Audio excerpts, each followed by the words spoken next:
This is the Africa Hired podcast, and today I'm really excited to have a guest with us, our first guest for the Africa Hired podcast. And we're going to be talking about a bunch of different topics, but primarily focused on AI and how that could apply to the African labor force when it comes to remote jobs as well as jobs on the continent.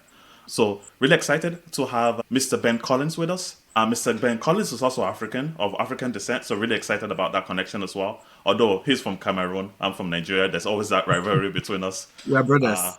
we are brothers, except when soccer is going on, right? When soccer is going on, we are no longer brothers. For that 90 minutes, Indeed, no, indeed. but really excited to have this conversation. But before we start diving into questions and whatnot, Ben Collins, would you mind just providing a brief introduction about yourself to our audience?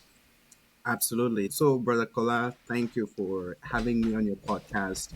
I think it's amazing, right? What you're trying to do here with Africa Hired. I think I read somewhere kind of what your goal is, which is what 0% unemployment. That is quite ambitious, But happy to be on as a guest, one of your first guests, as you mentioned.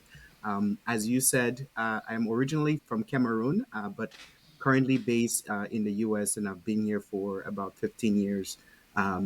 It's always a little confusing for folks at first, but my first name is Ben Collins, right? I have two first names, and I am currently the founder and CEO of a company called BC Advantage LLC. And this company exists at the intersection of human purpose, right? What is our purpose in life? What drives us? What motivates us?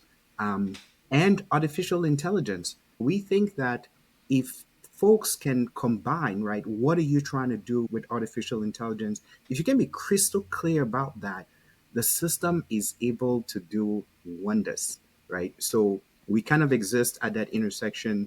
Another way to kind of think about this is human capital, right? Human capital is the potential of people. From a maybe resource perspective, we add in a layer of artificial intelligence, which is just about systems, right? Using the systems efficiently, and it starts with mindset. So that's kind of what we do. We help folks have a crystal clear direction and then leverage the system to do it. It's interesting you said this. One of the things that comes to mind is there's this gentleman now deceased called Miles Monroe, and I Mm, believe he wrote the book The Purpose Driven Life. okay. I'm not sure if you're familiar with that book or not, but my mom Um, did give it to um, me a while back when I was a younger person to read. I never read it. Uh, and I need to go back and read that book, I think. yeah. But the reason why I bring this up is that I'm usually one of the people, I tend to fall into the aspect of doing, right? When it comes to things like figuring out your purpose Right. or figuring out your why, those Right. things they don't come easy to me. They're very difficult. They're very abstract, right? One of the examples I usually give is one of the assignments we used to have after every holiday break when I was in primary school was, oh, tell me what you want to do, tell me what you achieved, tell me what you did this holiday season. And sometimes I'm thinking like, what do you want to hear, right? I need more Mhm. context to that Yeah. question, right? Yeah. There is no guardrails. Like, what do you really want to hear? I could tell you about what the meals I eat, but that's not interesting to you. When you talk about what I want to be, like, what exactly do you want to hear, and Right. where do we want to go with this? Right. So I think it's amazing that you are talking about that mindset and the why and the human purpose. I Yeah. think that's a Yeah. really cool thing, Yeah. and I And would what like you to said, hear more what about that actually. yes, what you said is very important. I'm glad you kind of, I guess, opened up, right? Because most people, 90% or more of people have the same kind of reaction, right? When you go and you say purpose and people go, well, what is purpose?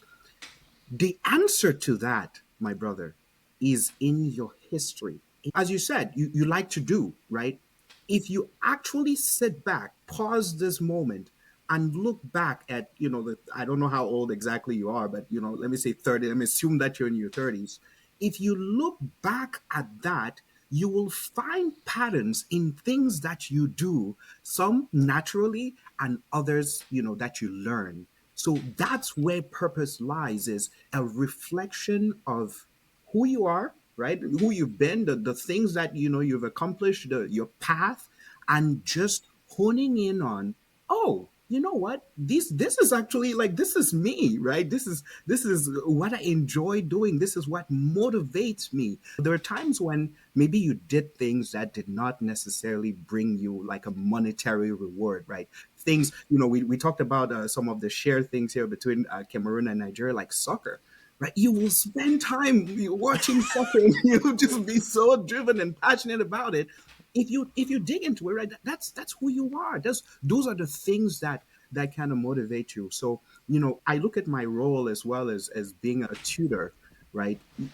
Most people will not admit that they need tutoring, but once they're vulnerable enough to say, you know what, maybe I need help with XYZ, and then you can help them, because the other thing here is a cloud that you have in your mind where everything is jumbled up.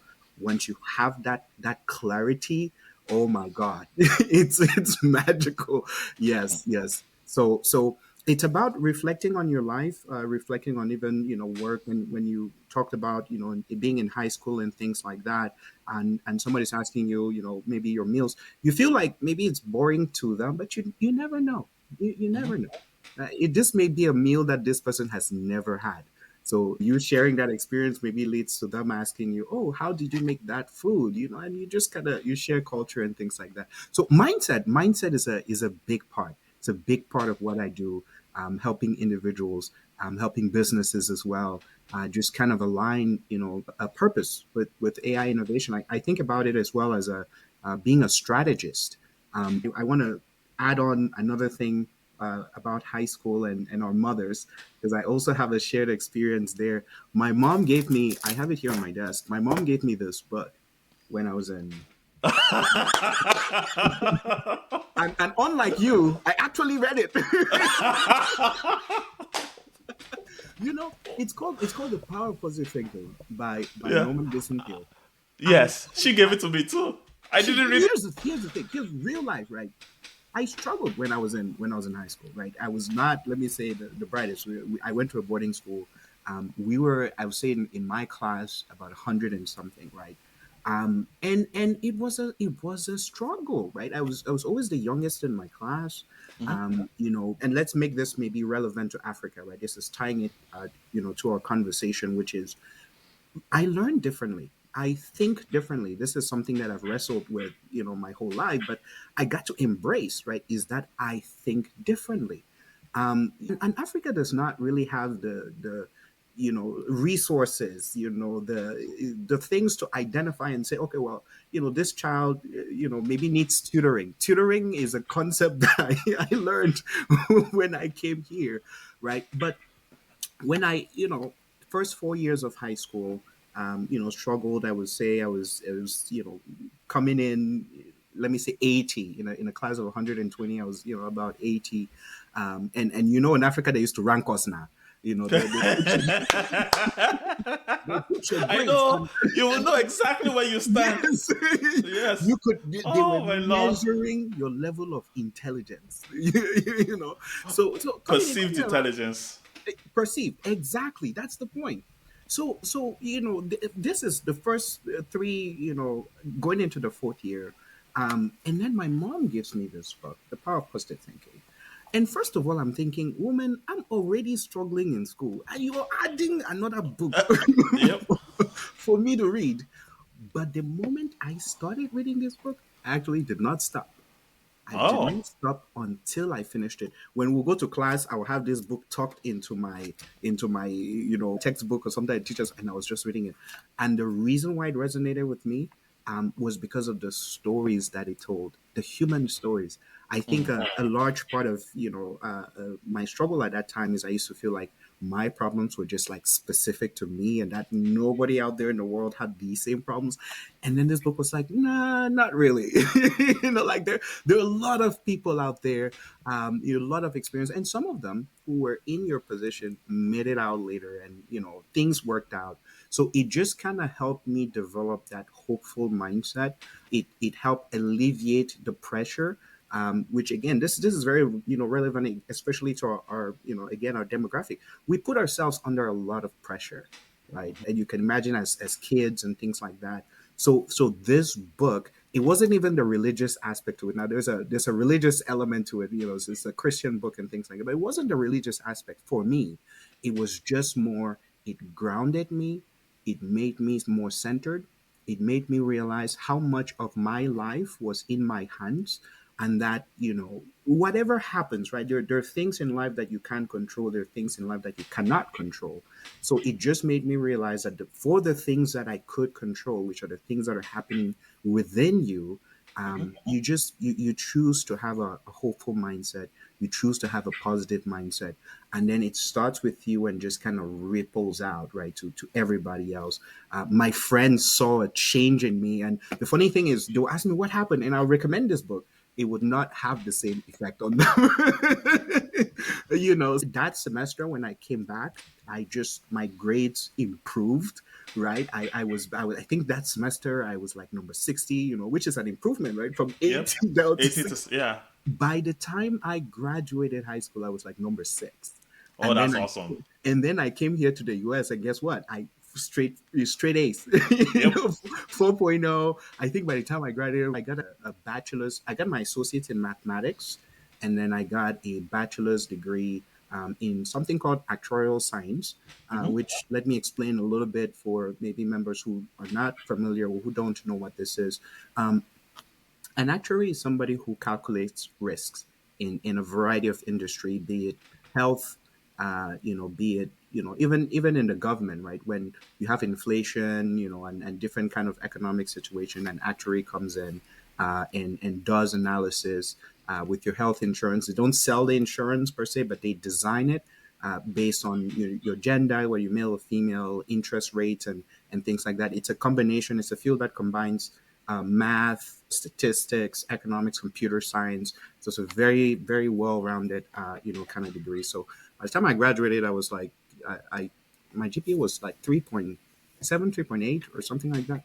The next book I recommend is this Start With Why. I don't know if you've read this one too, by I Simon have not Sinek. read it. I am aware of the book. I've listened to some of his talks on Yes. YouTube primarily. Actually, also some of his interviews on podcasts and whatnot. Please. Simon Sinek does a lot of work Simon, in that exactly. space. Exactly. So this one was given to me by my older brother and his wife, and that sort of, I was at that point. I had left working with Deloitte, and just kind of contemplating my next steps. And so this book, which is what I was telling you earlier, is your why is found in that reflection, right? So I had to sit with myself and say, what is my purpose? And then reflect on the 30 some odd years that I've been alive.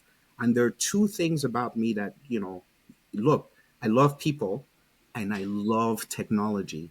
And so what I do right now, again, is the marriage of those two things, right? So That's so my awesome. love for people comes from, my parents are community people, and my dad is a doctor, and my mom as well is, they're just community people, and I've seen what happens when we work together, when we collaborate and things like that. I used to be also in high school. I was a dormitory captain, taking care of about 80 students, and this is me at 15. So I love people, and I love to see people thrive. And then the other aspect of it is I love technology. My older brother and I were, those kids that will take apart cars just to see what is inside. How does it You know, work? how does it work? And we play video games and things like that. A lot of what is happening right now in the technology space, especially AI, has been happening in video games for the longest time, and it's just now spilling over into reality. And so when I sat down with myself, when I sat down to reflect on my life journey, that helped propel me into this next chapter and era of my life. So there are a few different questions that come to mind for me. I want to talk one more piece about this mindset portion, and then I Yes. would like us to maybe talk about some of the technology portion a little bit. Okay. So you and I are familiar with some of the challenges that's facing the African continent, right? And let's be honest, it's pretty big, right? And I think the biggest thing in my mind is the jobs, right? There's significant unemployment in a lot of African countries.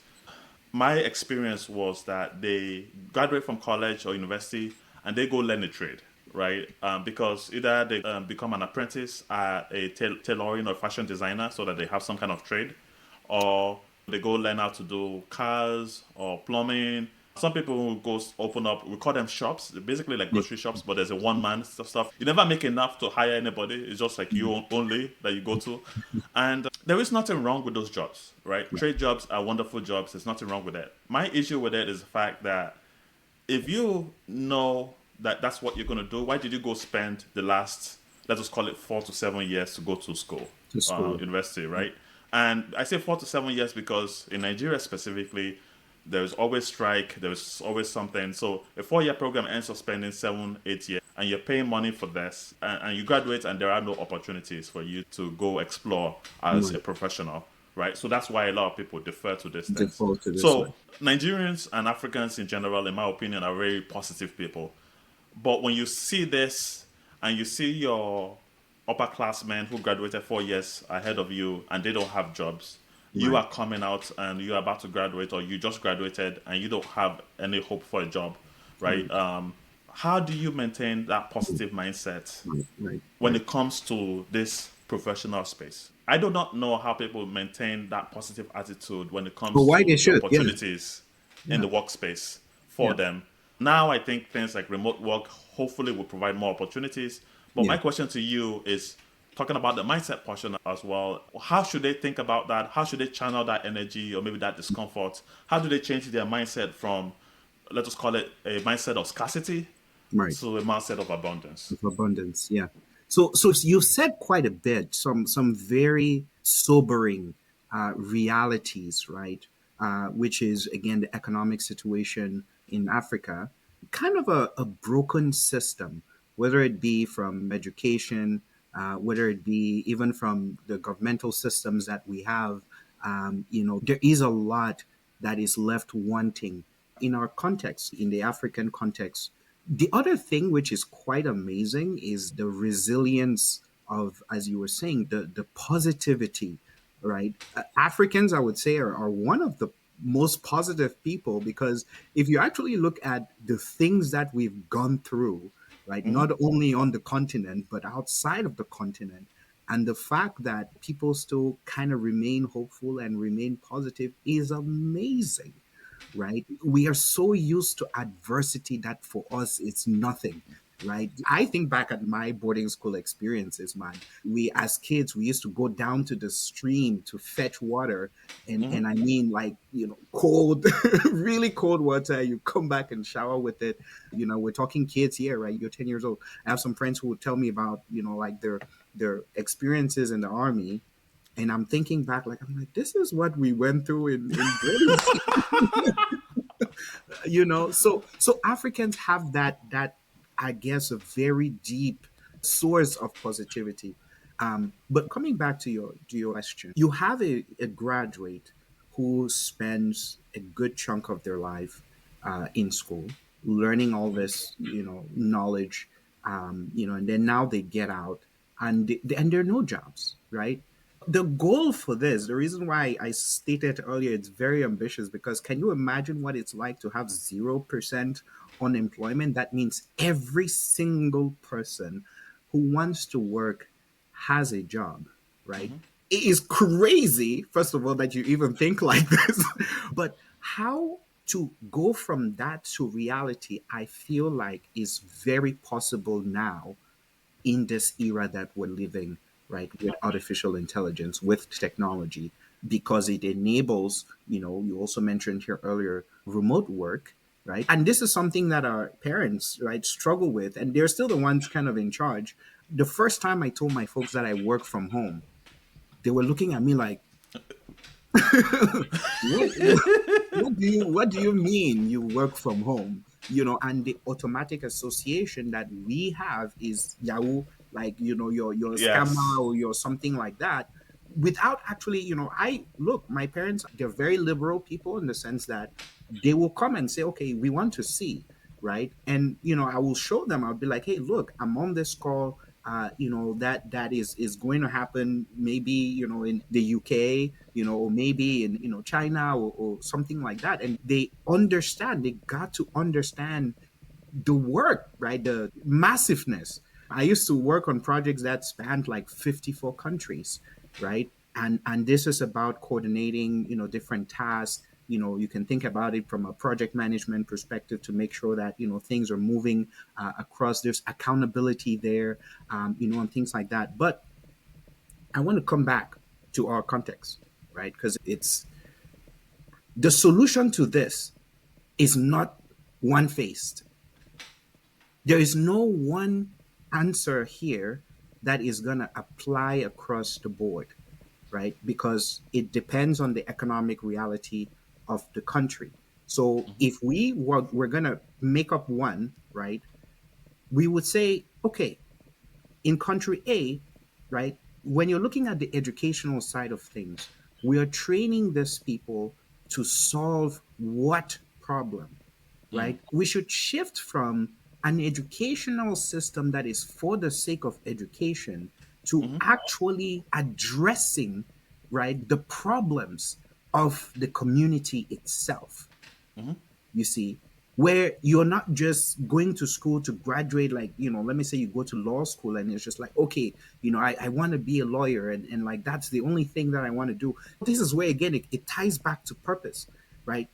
If you're going to law school because you're really passionate about justice, the hope there is after you leave, right, you're passionate about justice. Like everything that you should be doing subsequently should be driven by that, right? And so you kind of start taking a stab at the system itself, the injustice that exists around you, right? I think the other side of mindset and something that I'm hoping we kind of unravel over time is you don't need permission necessarily. This is where, as you were talking earlier, the people who will now go and start their own practices, start like a side shop or something like that.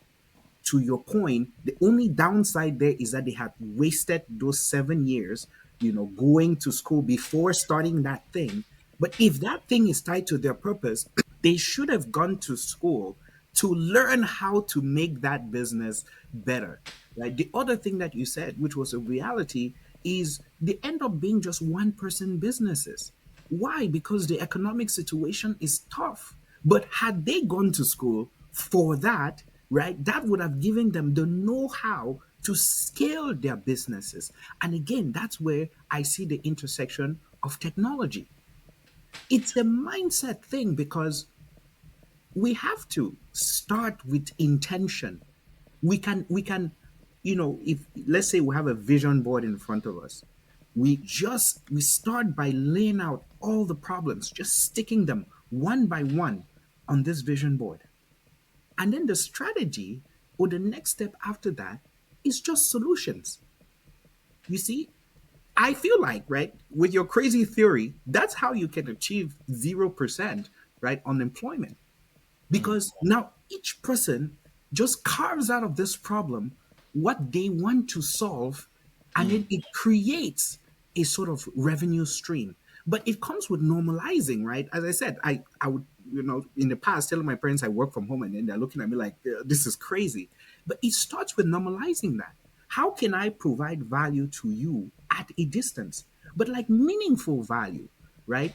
And then the change of mindset again that comes in is where we actually recognize. Because let's be frank, brother, the other thing that we as Africans struggle with is that this information I'm giving you wholeheartedly, right? Let me say if at the end of this I said, give me $1,000 for providing you this information, you're gonna say no, right? But if another person who did not look like me told you the same thing, you would most likely that's the change of mindset, right? We have to look at our brothers, look at our sisters who look like us and encourage them and motivate them, right?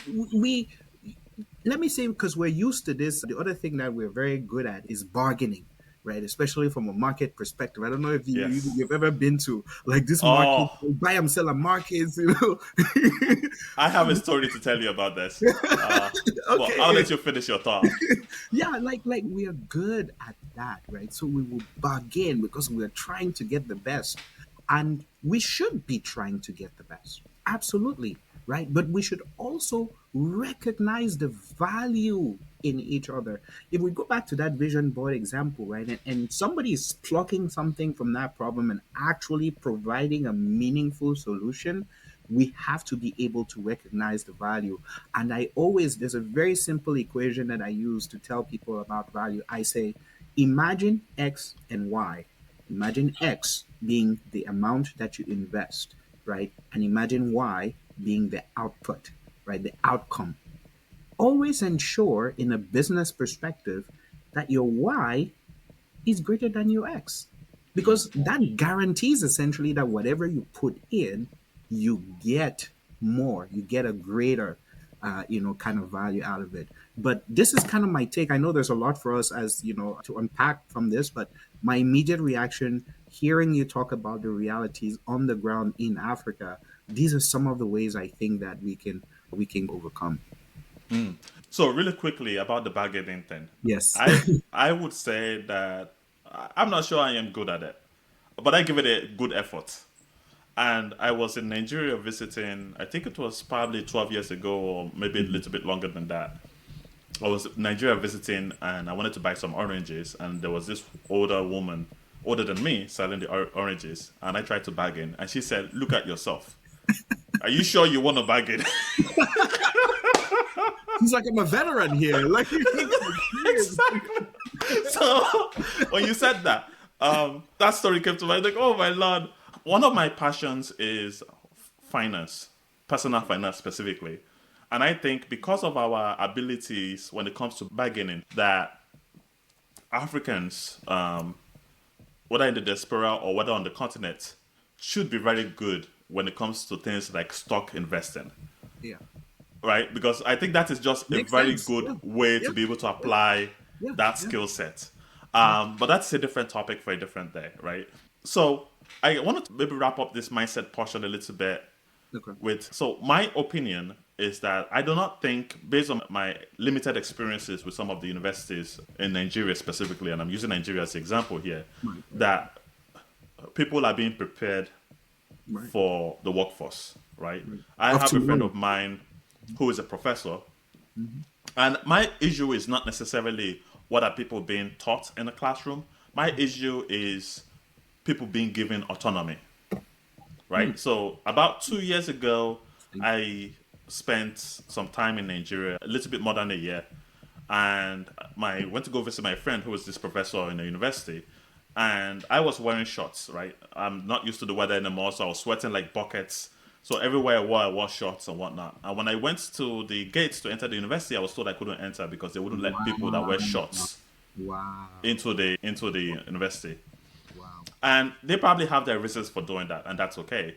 My concern with that is these people are in what I would consider the last phase before they go out into the world by themselves, right? I do not think that you should have limiting rules like don't wear shorts, right? You're treating them like they are kids, Right. right? And I think this is why I talk about the autonomy and critical thinking. It's not enough for you to know how to do things in the classroom, how to solve this formula, how to write this paper.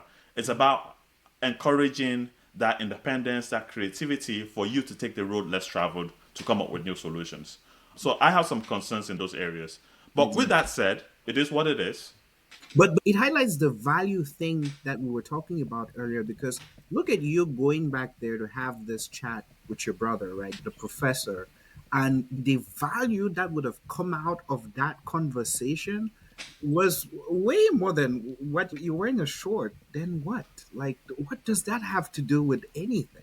Just full disclosure, I did not have this conversation with him, right? Because I tried having other conversations with him, and he doesn't see it that way, right? And I thought that's an interesting perspective, right? It was almost as if the value of the education is the education itself, and to me, the value of the education is what I can do with it, right? So there were some other discussions we had that went in other different directions. It was good to hear his perspective, and I'm sure he heard my perspective, and we just agreed to disagree.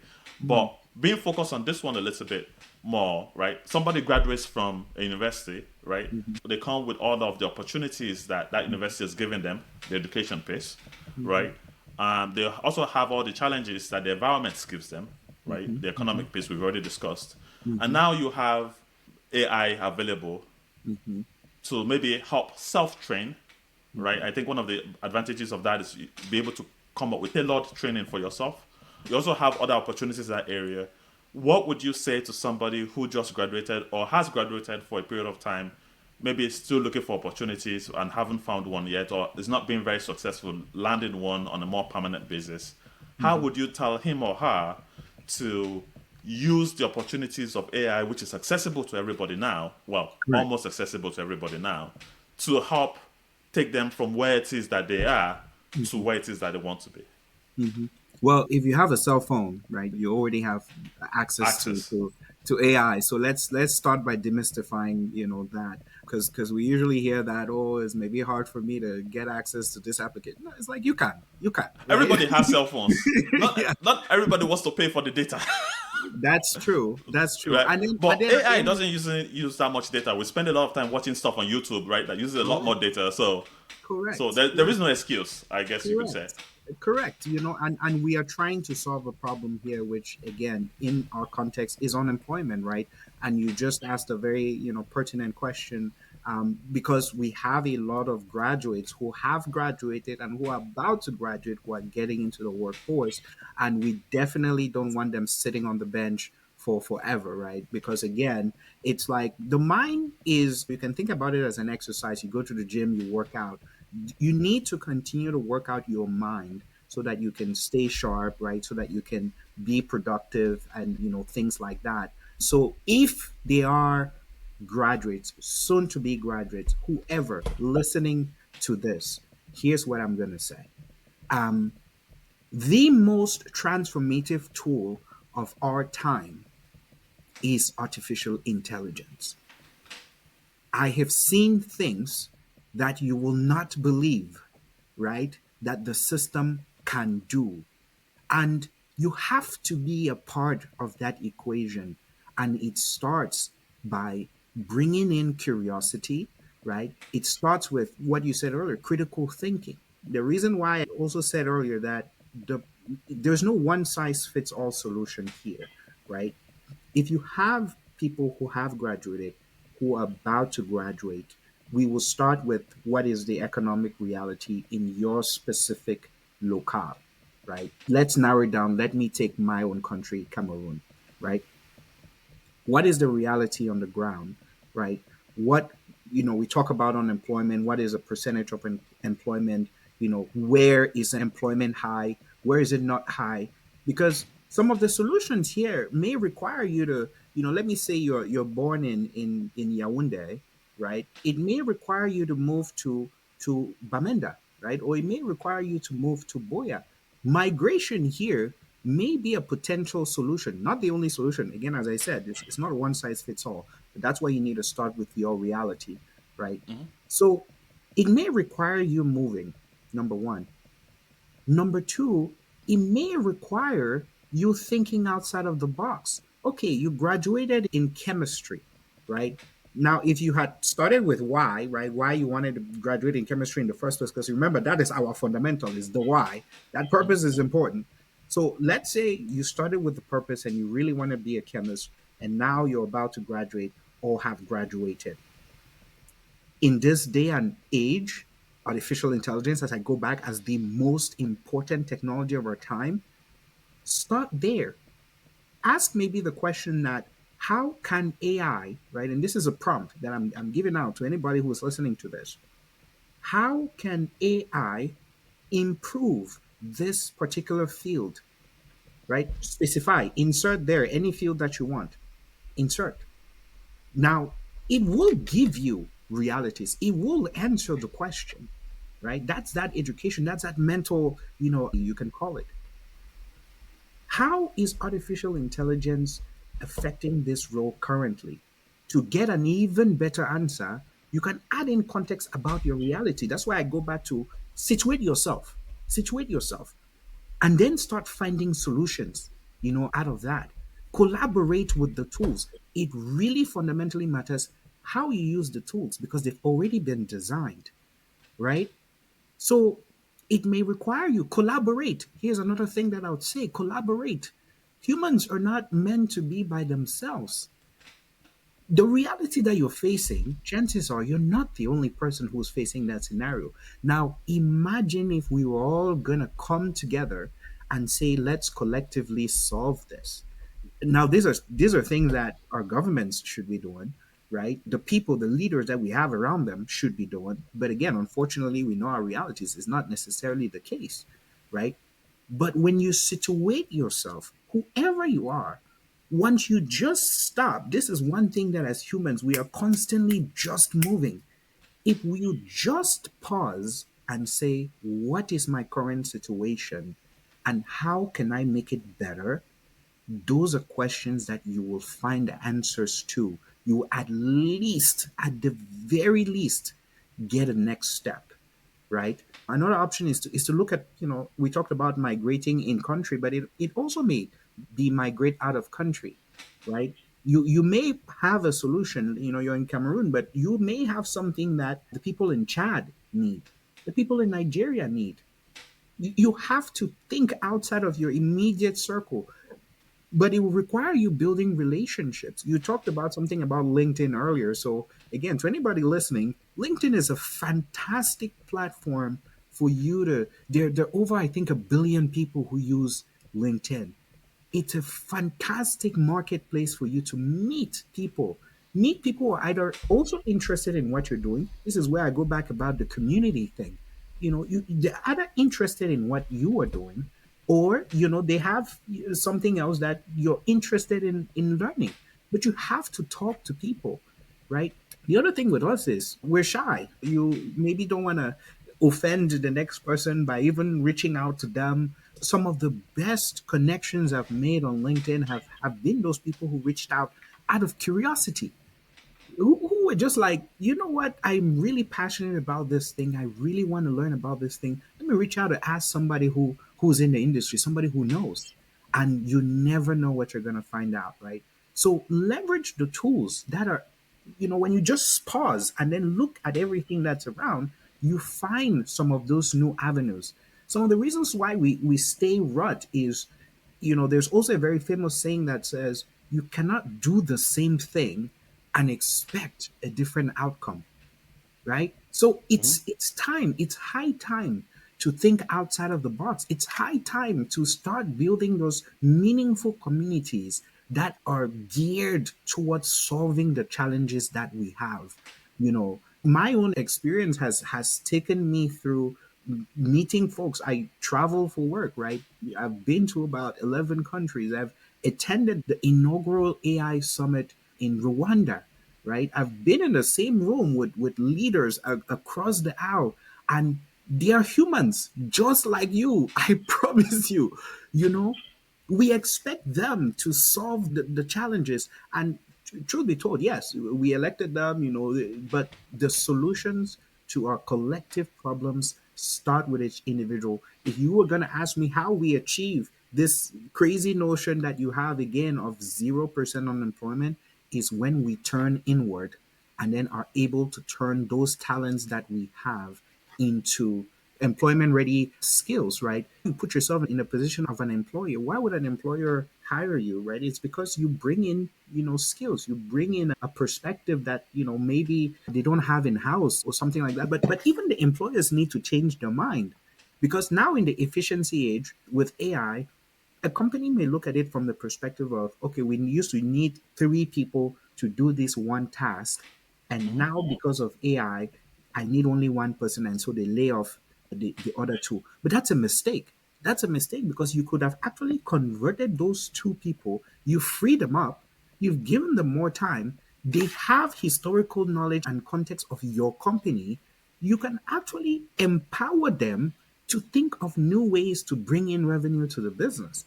You see, but they don't think about it like that. Every company is trying to, save some dollars. They'll also tell you that's the reason why there's high unemployment rate, but we start with the wrong mindset.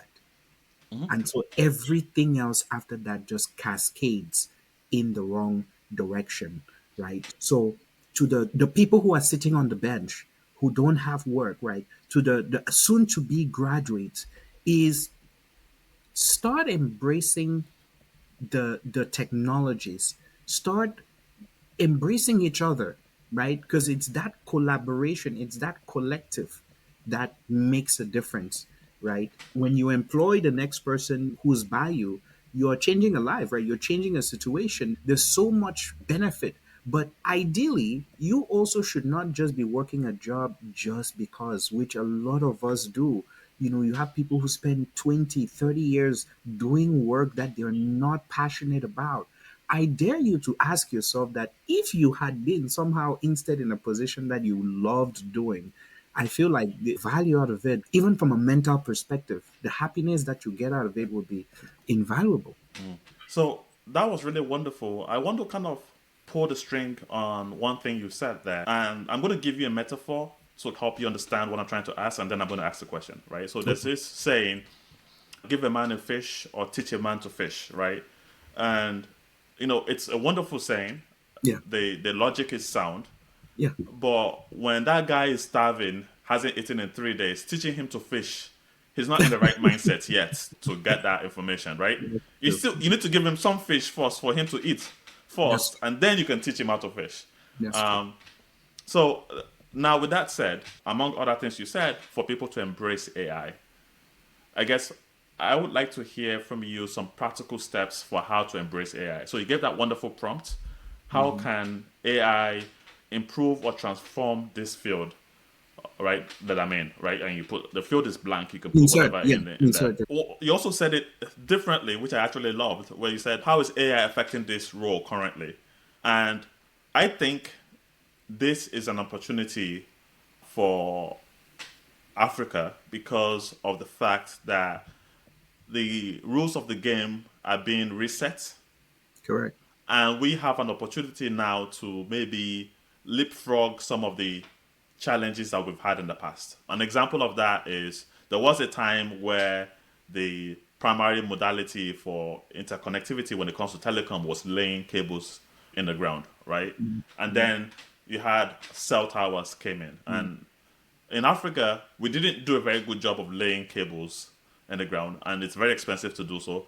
But we were able to leapfrog that problem by going into the cell towers approach, right? Now everybody has a cell phone, everybody has connectivity. So, going back to my question, could you give some practical steps about how people can embrace that AI, use AI to either upskill themselves or change directions in career?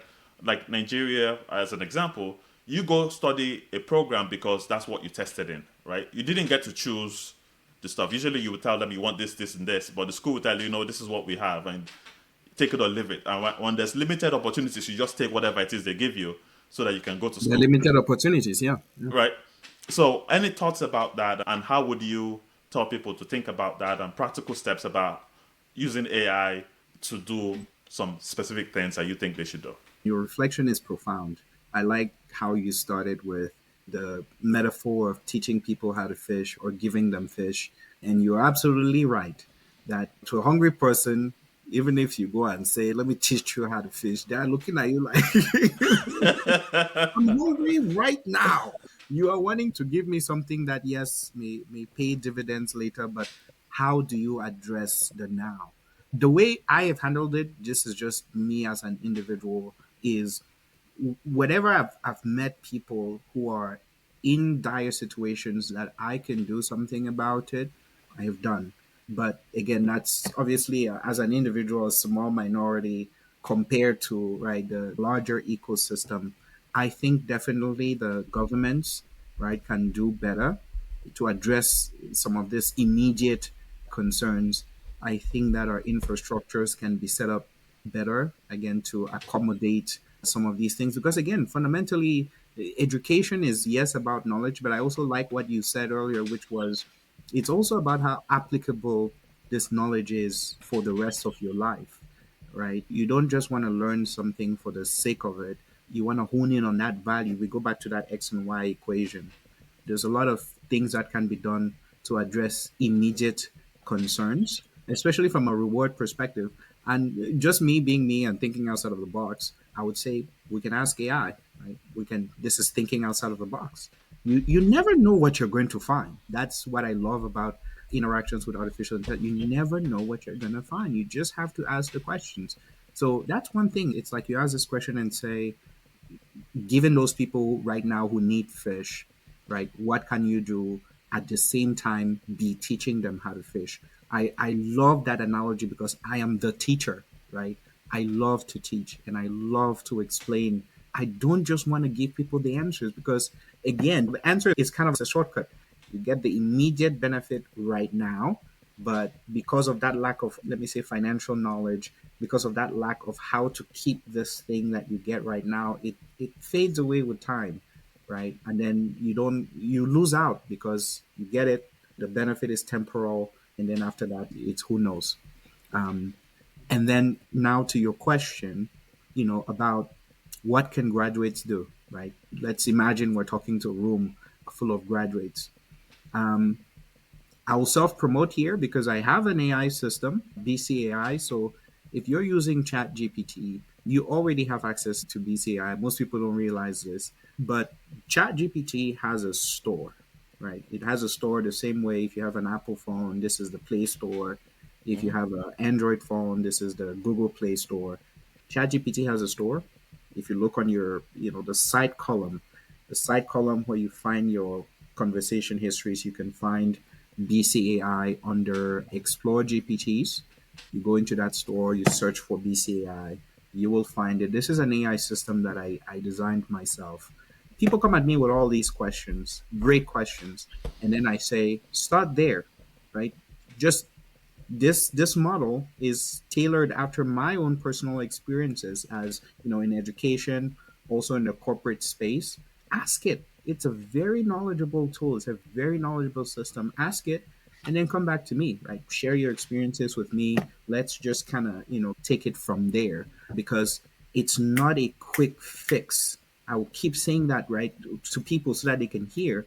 The downside of the technology as we have it today is that it has accelerated so many things, and we also think that it should accelerate rewards as well, right? But nothing good, if it's that easy to do, it's usually harder to maintain. So it's a gradual build. It's a gradual but intentional build, right? Graduates, start there. Just start by asking the questions. Ask, ask, ask. Whatever it is, whatever you are thinking about, use artificial intelligence intentionally, right? Intentionally. Start there. This is the feedback that I'm giving is pause, tune out the noise that is going on around you, whether it's about the field that you're studying, whether it's about what may happen in the future because of the realities of the circumstances. Just tune all of that and start here and say, what can I, even if it's what can I do? Even if that is the question, what can I do? You will definitely find something. Do you know the most asked question that I get in this field? People ask me all the time is, for example, how can I use AI to make money? What I say in return is, have you ever asked the system that? Mm. It will answer you, right? Shocker, it will actually answer you. But the problem is specifically in that people just want, how do I make money? Money. It's not how it happens. Mm. It will give you steps towards achieving that outcome. It will give you steps. Follow them, challenge them, right? I'm not saying here that whatever the system produces is always 100% correct. No, challenge the system, challenge the assumptions. If you want like value now, now, now, ask the right questions and it would help you find that value now, now, now. You see, because again, you go back to that value thing, right? Okay, you graduated, you have a degree in business administration. Here's what business administration means. Business administration means that you can help a business run its books. You can help a business ensure that its operations are moving smoothly. So you have a degree in business administration, turn to the local shop. Turn to the local shop that is next to you. Now, obviously, with education, we're put in mind that, oh, in order for you to make it, you must have worked with those big guys. No, that's not necessarily true. So, this is part of the mindset shift. Start locally. The Mm-hmm. solutions and the things that you have gone to school to learn, start locally. If you have studied agriculture and things like that, go to your grandma's farm, your grandfather's farm, and apply those solutions there. But you see that the challenge in what I love that metaphor is that you have two camps. You have the people who want the fish now, now, now, and then you have the other people who will say, yes, they want to learn, right? Again, to the people who want the fish now, I'm just saying it's a tough thing, right? And we all go through, as human beings, as I said, one of the things I learned from that Power of Positive Thinking book is there are 7 billion people, 7 plus billion people in the world at this point. Everybody has a lived reality. Everybody's reality is different. That's why I come back and insist on pause, just pause the situation. Just exist right now, exist right here. Take an account or take a look back at what life has been up until this point, and then intentionally decide that things are going to be different. And how do you do that? Is by being curious, by asking questions, right? We never, you and I, when we were growing up, we never had the systems that exist today. I sit on the back end, right? One of the things that I said, you wouldn't believe what happens. I sit on the back end, I look at the evaluations that they give these systems. Do you know that these systems have PhD level knowledge? So imagine having a PhD student in your pocket. Imagine that. And we are just wasting away. So I will be asking, right? If I'm talking to these graduates here, I will say, pause, just breathe for a moment, just breathe. Just let's take a step back. There's a lot, some things of, here's other reality. There are organizations out there who have been designed already who are solving these problems, aka this is one organization right here. But there are others who have 10 years plus. And what is missing sometimes in this situation is you finding them.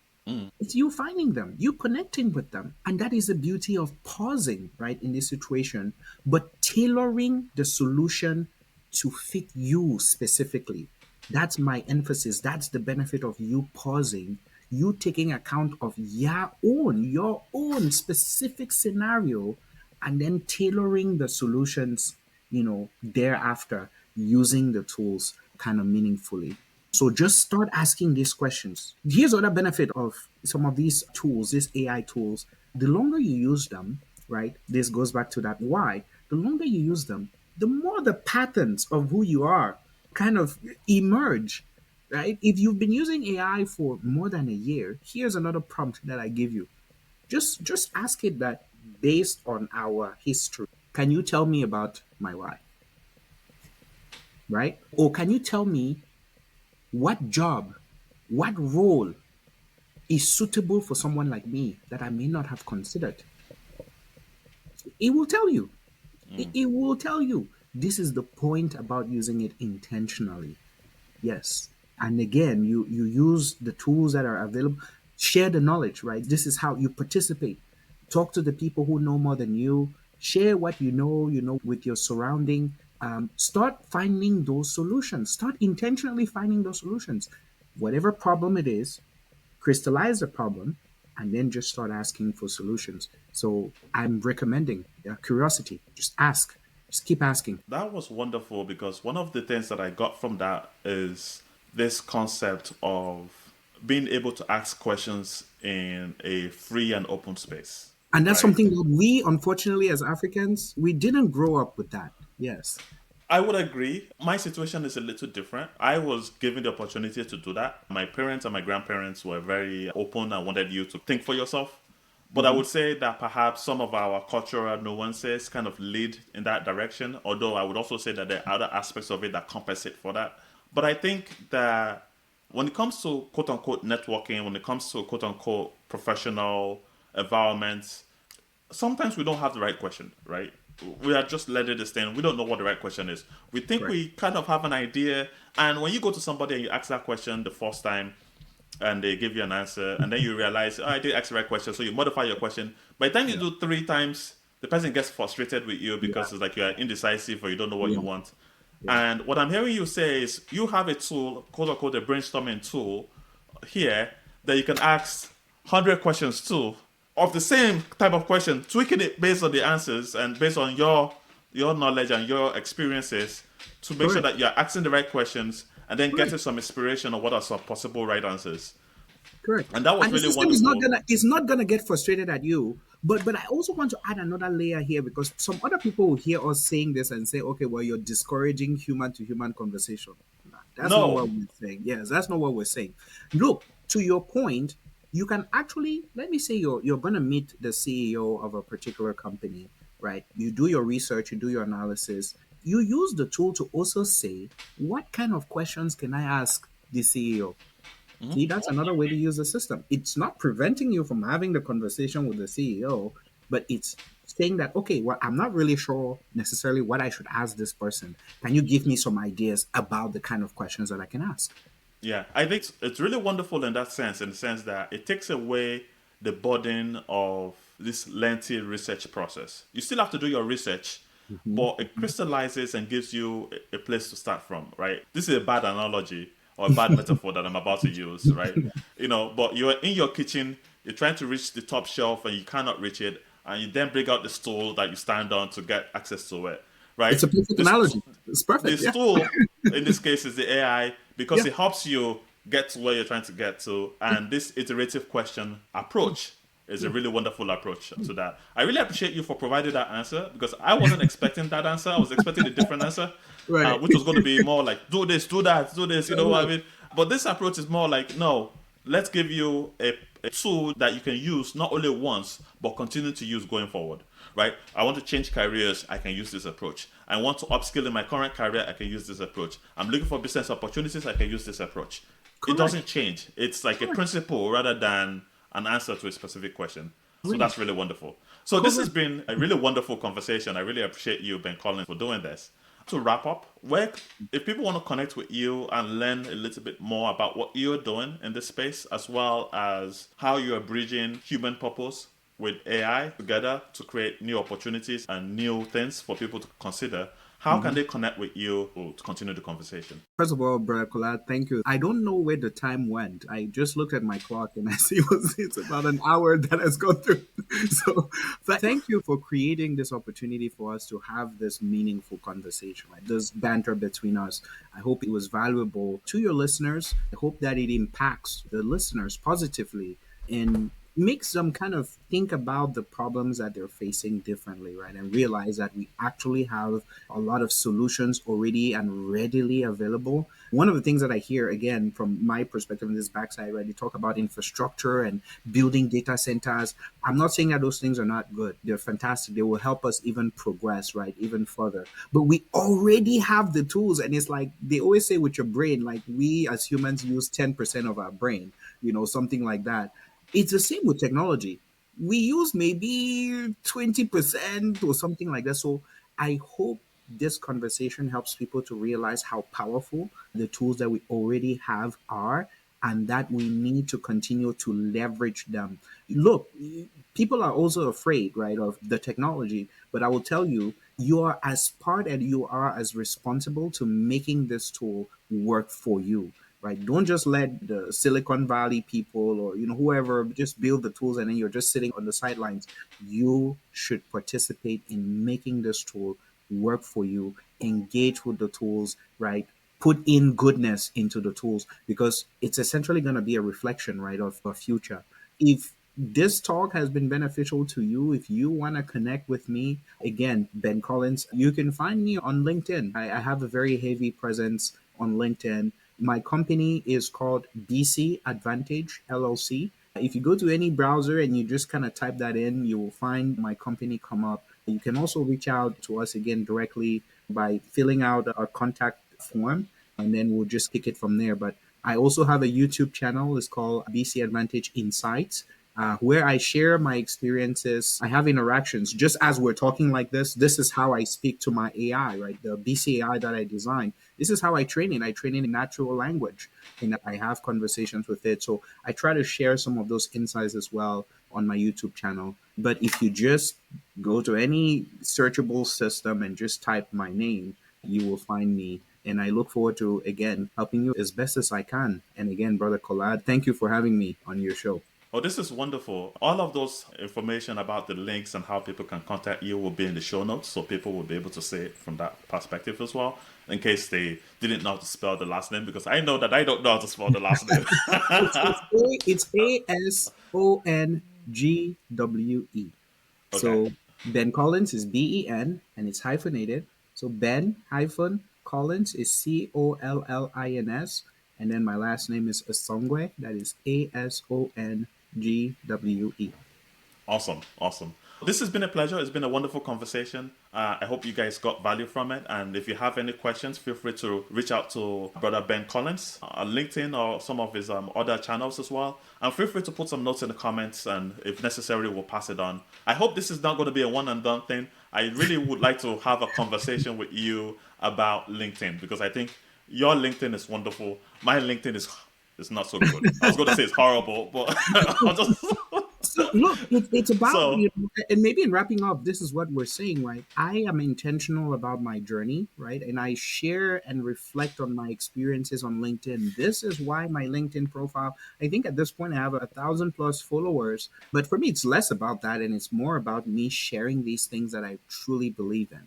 So that is a recipe: is be yourself, be yourself. be yourself and communicate those things that you may think are not useful, right? You're talking about you just going through the experience yourself, going through your experiences, teasing them out and understanding them.